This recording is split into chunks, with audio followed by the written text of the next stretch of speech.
nós vivemos na expectativa de que Jesus Cristo um dia irá retornar para buscar a sua igreja. Mas eu não queria pegar um texto que é tão complicado como é o texto do discurso de Mateus, e ele é um texto bastante longo, e eu ainda não tinha conseguido sistematizar de uma forma que pudesse ser trabalhado num sermão. Talvez no estudo mais longo, sim, no sermão, não. Eu estava ainda esperando oportunidade para lidar com isso. E eu estive pensando no texto. Eu gostaria de fazer uma leitura do texto, uma abordagem do texto, a partir de 4 versículos, que eu acho que são os versículos principais, que são os versículos que fecham as 4 sessões do capítulo 24 de Mateus. São 4 versículos que acontecem de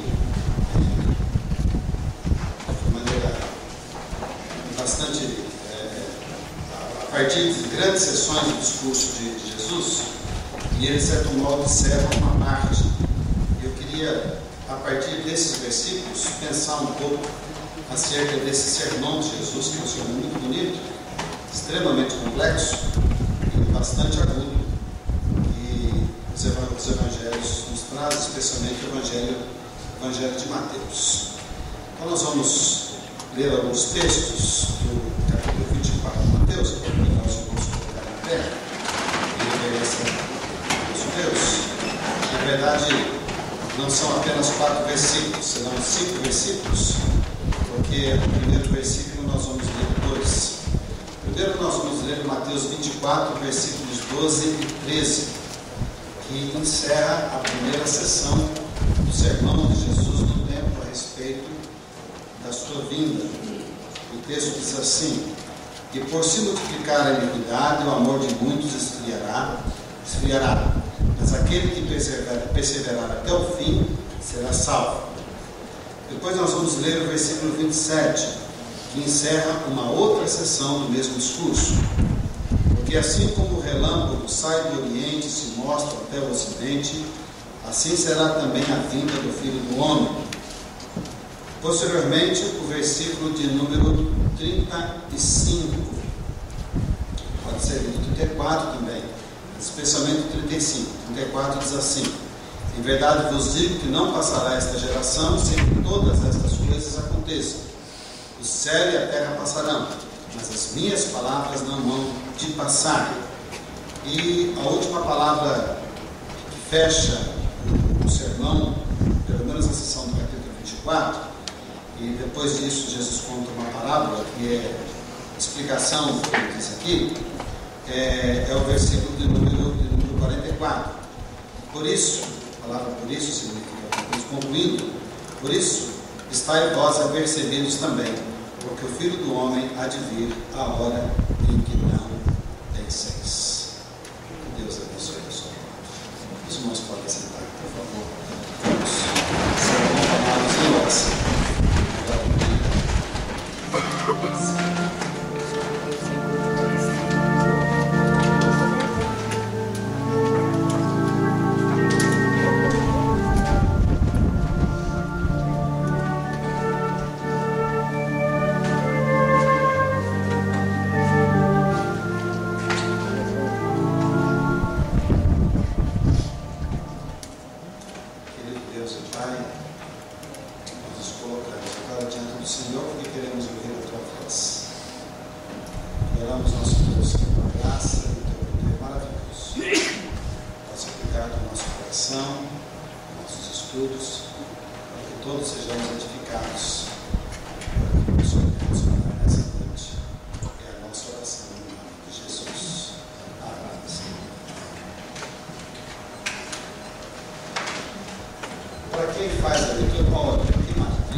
De guarda-chuva de alguém para poder pegar uma aguinha lá. E agora ganhei mais um. Nem sei de quem que era o guarda-chuva, mas estava chovendo tanto, estava com tanta sede,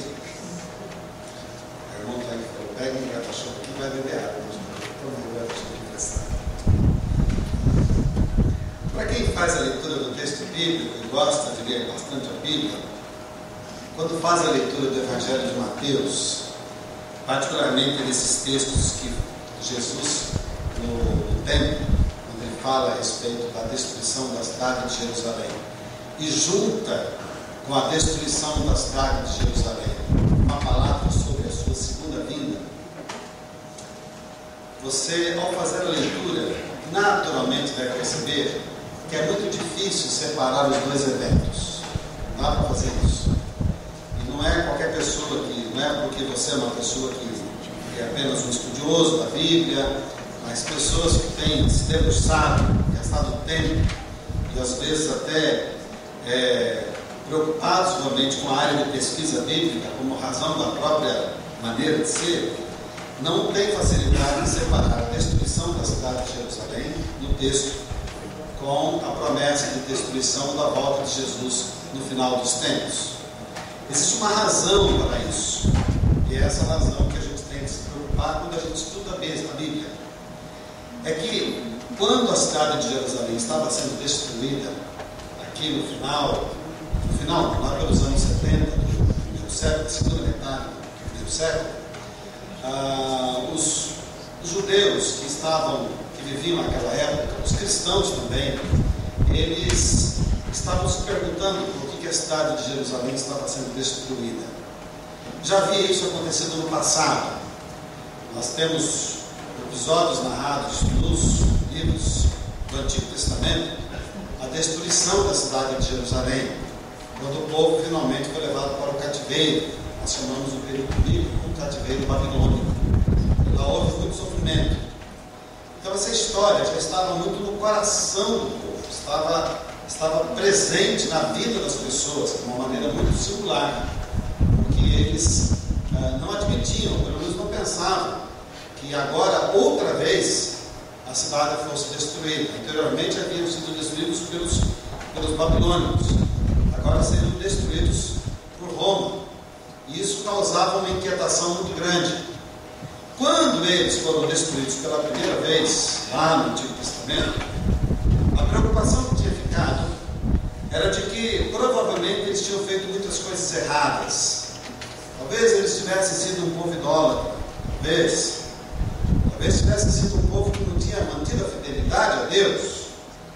E por causa dessa dúvida, ou por causa dessas questões que eles vão levantar, e que estão escritas no texto bíblico, quando eles retornam para Jerusalém, eles se tornam religiosos mais afinados com aquilo que eram as orientações da época de Moisés. Eles se tornam tão afinados, tão preocupados em guardar tudo que a lei dizia, que veio desse movimento dos religiosos que nós conhecemos, que deram tanto trabalho para Jesus, que foram os fariseus. Os escribas, os fariseus, eles aparecem na história do povo de Deus nessa época. Então eles explicaram a primeira destruição como sendo um problema da falta de fé e da falta de consagração e dos erros que eles tinham cometido como povo. Agora vem uma segunda destruição. E a pergunta que é levantada, e eu tenho certeza que é mais ou menos a tentativa que Mateus procura trabalhar, é se o cristianismo não estava sendo o problema para que a cidade fosse outra vez destruída. Alguns judeus, eles certamente fizeram essa leitura de que o povo estava agora abandonando Moisés mais uma vez, estava mais uma vez abandonando os caminhos do Senhor e estava abraçando uma fé que era a fé cristã, e que por conta disso possivelmente estariam sendo levados a uma destruição, uma segunda destruição que eles não queriam. Então a preocupação de Mateus, ao colocar esse texto, e ele escreveu, Mateus escreveu nos anos 70, quando a destruição da cidade de Jerusalém aconteceu, Mateus estava querendo misturar as coisas, e ele estava querendo dizer para os leitores e para nós, que a destruição da cidade de Jerusalém, diferente da destruição que tinha acontecido lá no Antigo Testamento, agora teria um outro viés e teria uma outra direção. Então, misturado com a destruição da cidade, veio a esperança da eternidade. Misturado com a tragédia da destruição, vem a preocupação de mostrar que, afinal de contas, existe uma eternidade que será definitivamente, totalmente vitoriosa nas mãos de Jesus. Este sermão, ele é ao mesmo tempo um sermão de Jesus, no tempo de condenação, mas também um sermão que aponta uma expectativa para o povo de Deus. O povo de Deus, nessa circunstância, se os irmãos estão conseguindo entender a linha de pensamento, que eu sei que é difícil, mas esses irmãos nossos que estavam vivendo nessa época, quando viram que a cidade de Jerusalém estava sendo destruída, eles ficaram sem rumo, sem parâmetro. Vamos outra vez para o cativeiro. Aí Mateus fala assim: não, vocês não vão para o cativeiro. Vocês não vão para o cativeiro porque, em primeiro lugar, vocês têm um Deus que vai julgar este mundo. E esse julgamento vai estar reservado por uma época posterior. E vocês, ao invés de irem para o cativeiro, vocês serão espalhados pelo mundo levando a mensagem salvadora de Jesus. Não tem mais cativeiro. Se antes a destruição havia imposto, o resultado da destruição tinha sido ir para a Babilônia, e aquelas circunstâncias que nós conhecemos dos livros de Ezequiel, por exemplo, provavelmente também o livro de Daniel, um pouco mais tarde, talvez até posterior ao cativeiro, mas essa destruição, ou essa situação que nós temos registrado na nossa história, isso não vai acontecer de novo não, porque o novo agora é outro, a mensagem é outra e o reino é outro. Por isso que Mateus, quando ele faz o registro do texto, e aqui é um tecido muito delicado para se tentar separar uma coisa da outra, ele costura de um lado a destruição da cidade de Jerusalém como fatalidade de uma situação de todo o povo, das pessoas que estavam causando aquele drama ao povo de Deus, e por outro lado ele costura a glorificação desse mesmo povo que será definitivamente redimido e levado para a eternidade, protegido por Deus num lugar onde a destruição não chegaria mais. Essas duas coisas, elas estão tão interligadas que parece aquela história de alguém que a gente vê de vez em quando na televisão: irmãos e irmãs siameses. A cirurgia não dá para ser feita porque não dá para separar uma sem perder a outra. Não dá para separar de um lado um e de um lado outro. Se separar, perde os dois.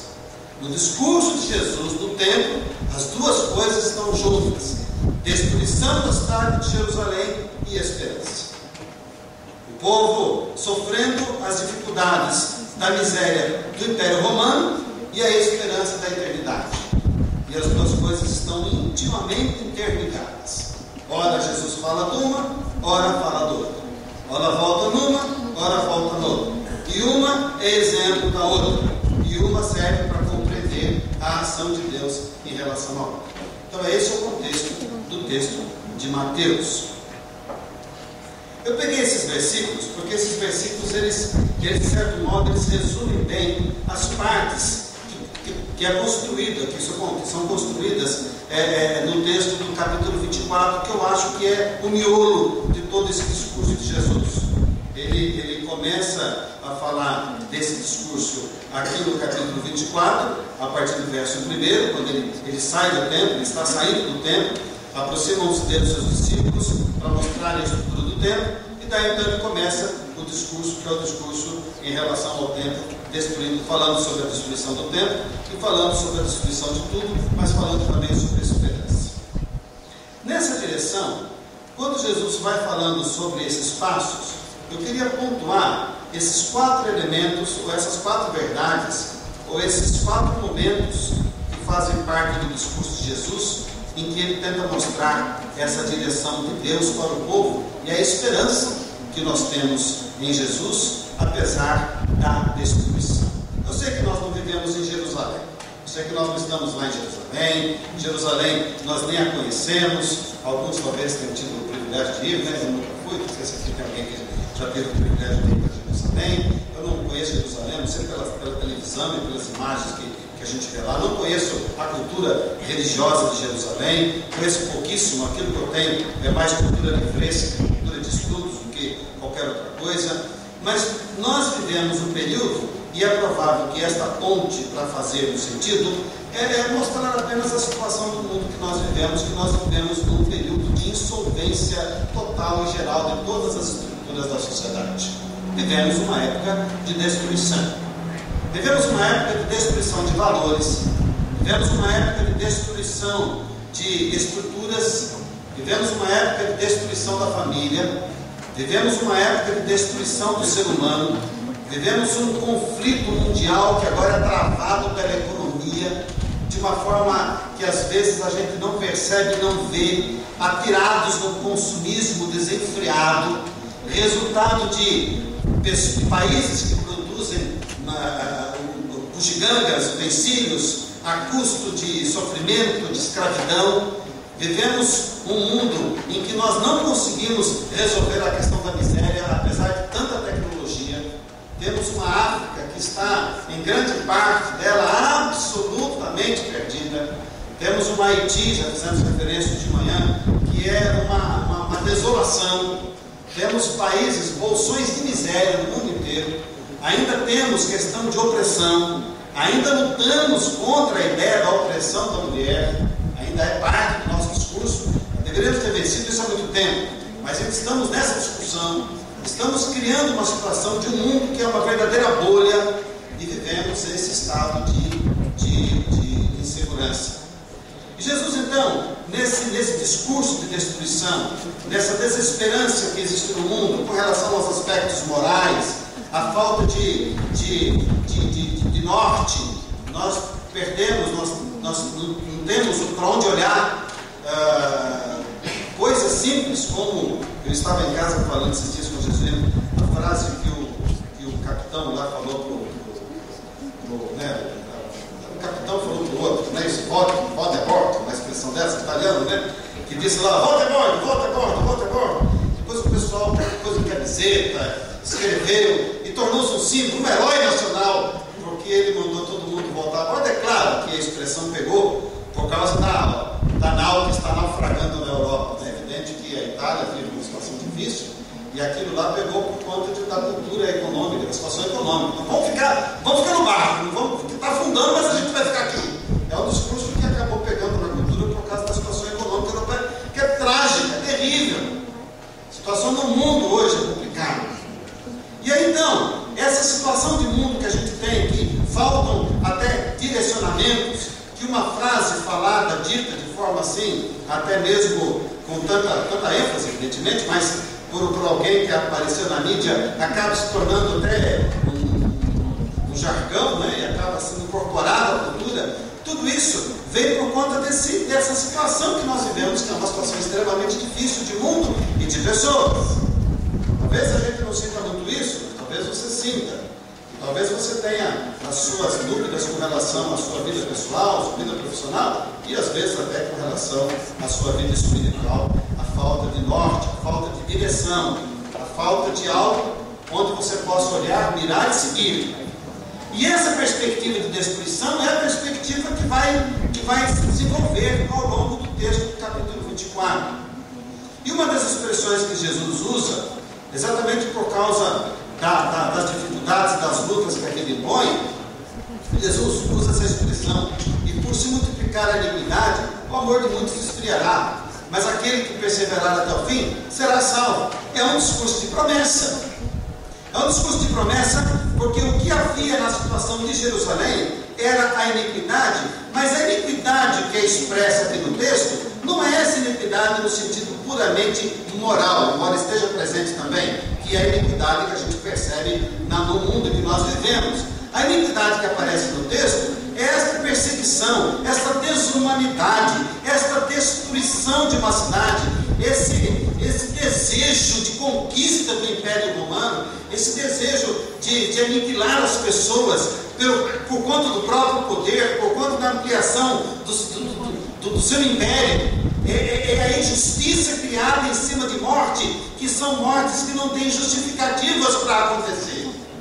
O clima gerado e apontado por Mateus aqui não é uma situação moral especificamente, embora isso seja também um problema moral e ético, mas o texto está falando desse drama existencial mundial, no caso do povo judeu, que vivia nesse estado de completa injustiça.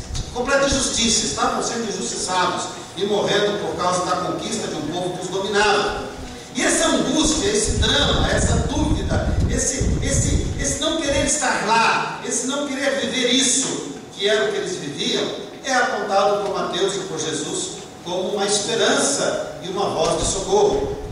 E por se multiplicar a iniquidade, o amor de muitos esfriará, mas aquele que perseverar até o fim será salvo. É uma esperança de redenção. Porque quando nós estamos observando a situação de um mundo que está tão perdido, o Senhor olha para a situação do mundo que nós criamos e Ele nos dá a esperança de uma eternidade na presença dEle, porque Ele mesmo propicia isso. Ele mesmo abre as portas para nós olharmos para o futuro e olharmos para a nossa vida nas mãos de Deus e confiarmos nas mãos do Senhor, que aquele que perseverar até o fim será salvo, vai viver com Deus, será resgatado definitivamente, vai passar a sua eternidade na presença de Deus. Esse é a indicação, é o ritmo que dá o Evangelho de Mateus. No versículo 27, ele fala sobre a maneira como esse Jesus Cristo seria visto. Diz lá o verso 27: porque assim como o relâmpago sai do Oriente e se mostra no Ocidente, assim será também a vinda do Filho do Homem. E aqui não é o foco de Mateus, não é a ideia da rapidez, embora o relâmpago seja extremamente rápido. A ideia é a plenitude. Então Mateus está olhando para aquele povo que está sendo perseguido, está sem esperança, aquele povo que olha para o futuro e não tem futuro, aquele povo que acha que tudo vai acabar, aquele povo que tudo acha que vai terminar ali. Ele olha para aquele povo e fala assim: olha, não desfaleça. Aquele que perseverar até o fim será salvo, porque eu tenho poder, e Deus tem poder para nos resgatar e para dar ao ser humano uma esperança que ele não possui. A esperança de vocês, ou a tragédia da vida de vocês, não se resume às circunstâncias dessa vida que vocês estão vivendo. Vocês estão assim, sofrendo, vocês estão angustiados, vocês estão assim perplexos, porque aparentemente vocês estão colocando a confiança de vocês na nação, no templo, no poder dos homens. Vocês estão colocando a esperança de vocês no lugar onde não deve ser colocado. Então eu quero dizer para vocês, dizia Jesus, e Mateus registra isso, que não deixe esfriar o seu amor pelo Senhor, não deixe esfriar a sua esperança pelo Senhor, não deixe esfriar a sua expectativa de uma vida com Deus na eternidade, não deixe isso esfriar, porque aquele que perseverar até o fim será salvo. Aquele que for capaz de até morrer no tempo presente, e perseverar até o fim significa isso, aquele que for capaz de morrer por conta de todo esse sofrimento e por conta dessa tragédia e ainda suportar as adversidades, mas permanecer firme no Senhor, esse sim vai ser salvo. E essa mensagem, ou essa esperança, que sou eu retornando no segundo momento, quando vier buscar a igreja, vier buscar o seu povo, vai ser visto por todo mundo. Por isso que ele está dizendo, e se você tiver com a sua Bíblia aberta, ele está encerrando a sessão que pode ser lida a partir do verso 23, o texto fala assim: então se alguém vos disser, eis que o Cristo está aqui ou ali, não deis crédito, porque surgirão falsos cristos e falsos profetas, e farão tão grandes sinais e prodígios, que se possível fora, enganariam até os escolhidos. Eis que eu vos tenho dito, portanto se vos disserem, eis que ele está no deserto, não vai atrás disso, não saiais. Ou eis que ele está no interior da casa, não vem para lá para verificar, porque não é esse Cristo que vocês procuram. Porque assim como o relâmpago sai do Oriente e se mostra até o Ocidente, assim será também a vida do Filho do Homem. Vai ser visível, vai ser claro, vai ser algo que todo mundo vai ver, vai se mostrar e ocupar todos os espaços do firmamento, porque vai haver aquele clarão, é um símbolo evidentemente, vai haver aquela claridade, vai ser uma demonstração tão tão fácil de ser vista, que quando o Filho do Homem regressar, ninguém vai ter dúvida de que é o Filho do Homem regressando. É disso que Mateus está falando. Mateus está dizendo que a presença da esperança que retorna, para buscar aqueles que viveram neste mundo sob essa opressão, essas dificuldades, essas angústias que a própria vida oferece. Ele vai vir buscar essa gente, vai vir buscar aqueles que entregaram seu coração para o Senhor, vai vir buscar essa gente que andou com a sua vida nas mãos de Deus, vai vir buscar essa gente que um dia fez uma opção por andar aos pés de Jesus como Salvador. E aí então o Senhor Jesus Cristo vai voltar, e o texto fala: porque assim como o relâmpago sai do Oriente e se mostra até o Ocidente, é um clarão enorme que domina e toma conta dos espaços dos céus, e todo mundo vai olhar e vai ver a glória do Senhor se manifestando naquele dia. É um sermão de esperança, de aguardar a plenitude da manifestação de Deus nos últimos tempos, quando o Senhor vier buscar aqueles que pertencem a Ele. Só que o sermão não terminou aí. Aí, continuando essa direção que Mateus está dando ao discurso de Jesus, dentro de uma situação trágica que eles estavam vivendo, que era a destruição de Jerusalém e a esperança da eternidade, depois que ele fala sobre manter firme o amor e o envolvimento e a plenitude de Deus na vida, e perseverar com essa presença de fé no coração e ser resgatado por causa disso, depois que ele fala que a plenitude de Deus vai se manifestar, de Jesus, o Filho do Homem vai se manifestar em todo o firmamento, ele fala o seguinte, que é o versículo 35, que é o encerramento da sessão seguinte, que começa no versículo 29. O céu e a terra passarão, mas as minhas palavras não vão passar. Essa expressão quer dizer o seguinte, pode escrever, vai ser desse jeito mesmo, que tudo que está dito já está dito. O texto fala, nessa sessão, quando Jesus encerra essa parte, começa lá no versículo 29, podemos ler a partir do 30, é um texto muito bonito. Então aparecerá, Jesus falando, então aparecerá no céu o sinal do Filho do Homem, a partir desse clarão e dessa manifestação sobrenatural e absolutamente visível para todo mundo. E todas as tribos da terra se lamentarão. Todas as tribos da terra se lamentarão. Está falando dos povos que estavam oprimindo o povo de Deus e que iriam também ver o Filho do Homem vindo sobre as nuvens do céu com poder e grande glória. E ele enviará os seus anjos com rígido clamor de trombeta. E ele estava querendo dizer assim para o povo daquele tempo: se vocês estão escutando as trombetas de Roma, é porque vocês não escutaram ainda as trombetas dos céus. Se vocês estão escutando ainda as trombetas dos exércitos do César, que está tocando, está aí chamando para a guerra, é porque vocês não ouviram ainda a trombeta de Deus. E ele enviará os seus anjos com rígido clamor de trombeta, os quais ajuntarão os seus escolhidos, o seu povo, ajuntarão aqueles que pertencem a Deus, desde os quatro ventos, de uma a outra extremidade dos céus. Então eu vou dizer uma coisa para vocês, vai ser tão fácil você identificar isso, é tão fácil, que ele fala o seguinte, versículo 32, aprendei, pois, esta parábola da figueira, quando já os seus ramos se tornam tenros e brotam folhas, sabeis que está próximo o verão, que era o problema da época, da cultura deles. Igualmente, quando virem essas coisas, sabeis que está próximo às portas, Jesus está voltando. Em verdade vos digo que não passará essa geração sem que todas essas coisas aconteçam. O céu e a terra passarão, mas as minhas palavras não vão de passar.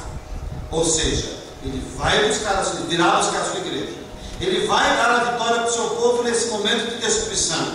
Ele vai finalmente resgatar aqueles que viveram nesse mundo e que fizeram uma opção de andar nos caminhos do Senhor, que não é uma opção muito fácil de ser feita, porque para a pessoa poder abraçar o Evangelho e andar nos caminhos do Senhor, ele teve que abrir mão de muitas coisas que muita gente não tem coragem de fazer.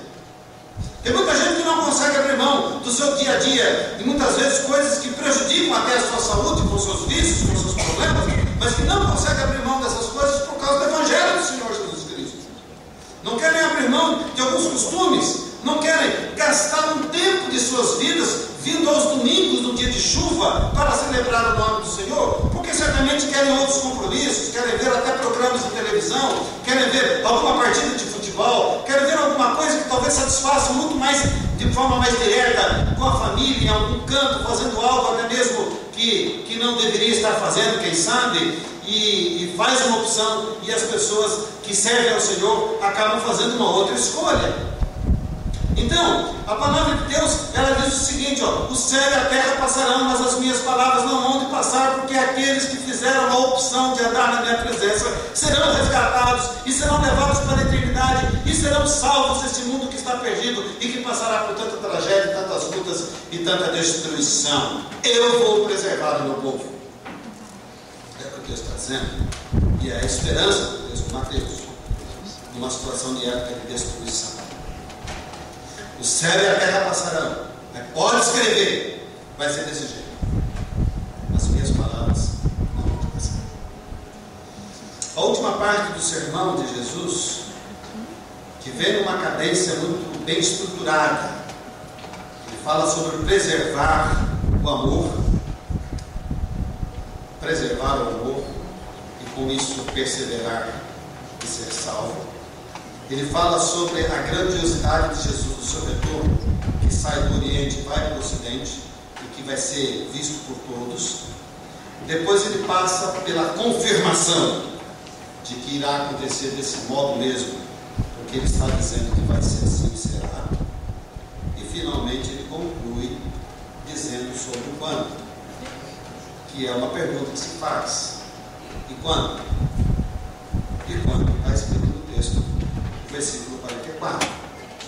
Por isso está em vós apercebidos também, porque o Filho do Homem há de vir a hora em que não penseis. Quando eu estava trabalhando esse texto aqui, outras vezes eu já tive lidando com ele, eu fiquei pensando que às vezes tem coisa que a gente fica perguntando por que Deus faz desse bom e não faz de outro. Aparentemente, só aparentemente, o fato de você não saber quando é que o Filho do Homem vai voltar, ele vai buscar a igreja, pode dar uma ideia de ansiedade. De ansiedade. Que a Bíblia reprova. A Bíblia diz que não andeis ansiosos por coisa alguma, né? Nem pela volta de Jesus. Faz parte. Podemos ficar ansiosos de que Jesus vai voltar e transformar a vida de Jesus num drama. Quando a gente pega esse texto aqui, a gente pensa, então o que será que o texto quer dizer? Se não é ansiedade, o que será que ele quer dizer com isso? E o texto inteiro é assim. Dá uma olhadinha, se tiver com sua Bíblia aberta, começa lá no versículo 36, a sessão, né? Vai até 44. Porém, naquele dia, olha, ninguém sabe. É o dia, né? Tem. Nem os anjos do céu, nem o Filho, mas unicamente meu Pai. Jesus falando isso. E como foi nos dias de Noé, assim também será a vinda do Filho do Homem. O que acontecia nos dias de Noé? O pessoal comia, bebia, casava e dava-se em casamento. Não há nada de errado em dar-se em casamento, não há nada de errado em casar-se, nem de se alimentar. Talvez de beber, sim, no sentido, talvez houvesse um exagero lá com relação às festas e ao alcoolismo. Lá em Noé, no livro de Gênesis, de um registro. Até o dia em que Noé entrou na arca. Ninguém acreditava que Deus podia fazer uma arca e salvar um grupo de pessoas numa arca. É tão desacreditada a arca como é desacreditada a vida de Jesus. Mesma coisa. Até hoje, gente, alguns gostam de questionar e perguntar como é que dentro de uma arca colocou tanta gente, os animais, toda uma pesquisa em torno disso, uma verdadeira briga para se entender o que aconteceu lá com a arca de Noé. a impossibilidade da arca de Noé, a dificuldade desse período de se colocar determinados seres vivos na arca e que foram preservados. Como é que você explica determinados seres vivos? Aí uma vez alguém chegou para mim e falou: pastor, você já sabe qual foi o único ser vivo que não foi colocado na arca? Fiquei olhando assim, a Bíblia fala que foi os peixes, claro, peixe que vai deixar a água mesmo. Ele deu risada. Caraca, pastor, você está atrapalhado mesmo, né? Dá caspinha do pastor. Mas aquele texto é sobre impossibilidades. Do mesmo jeito que você tem dificuldade de acreditar que houve uma arca, que tenha sido possível haver uma arca, a humanidade também não acredita que Jesus vai voltar. Porque a volta de Jesus é quase que uma arca. Uma expressão talvez mais próxima de nós, camelo branco, a gente fala, um negócio que não existe, mais ou menos parecido com isso. Então Jesus está falando isso, ele está reconhecendo que é um assunto complicado e nem todos teriam capacidade ou possibilidade de acreditar nisso. Depende de você crer mesmo. Então ele fala, versículo 38, porquanto, assim como nos dias anteriores ao dilúvio, comiam, bebiam, casavam, davam-se casamento, até o dia em que Noé entrou na arca, não o perceberam, até que veio o dilúvio, e os levou a todos. Assim será também a vida do filho do homem. Estando dois no campo, será levado um e deixado o outro. Estando dois moendo no moinho, será levado a um e deixado a outro. De um jeito estava acontecendo em Jerusalém a mesma coisa. Vigiai, pois, porque não sabeis a que hora há de vir o vosso Senhor. Mas considerai isso: se o pai de família soubesse que vigília da noite havia de vir o ladrão, vigiaria. E vigiar significa se preocuparia. Deixaria de viver olhando para ver se o ladrão viria e ficaria pronto para pegar o ladrão e depois relaxaria o resto do tempo.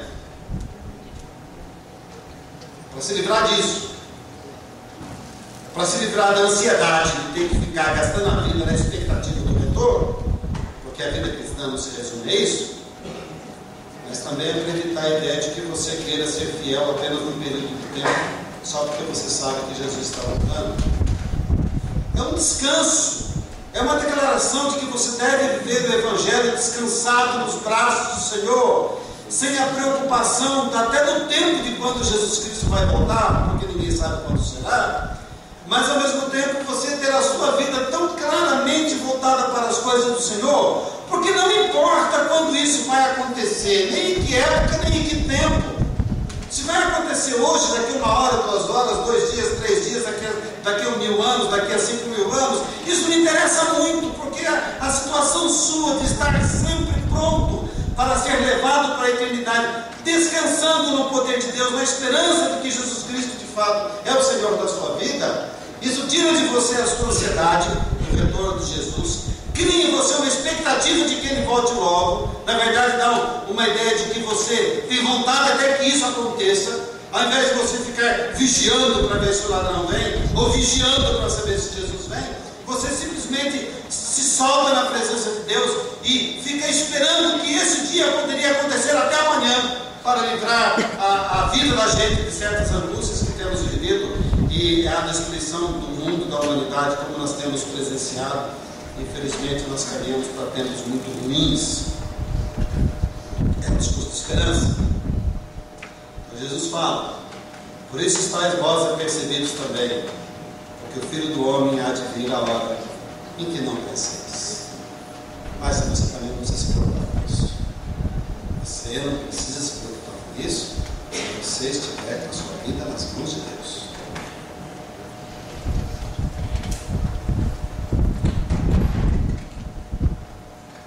Descansando.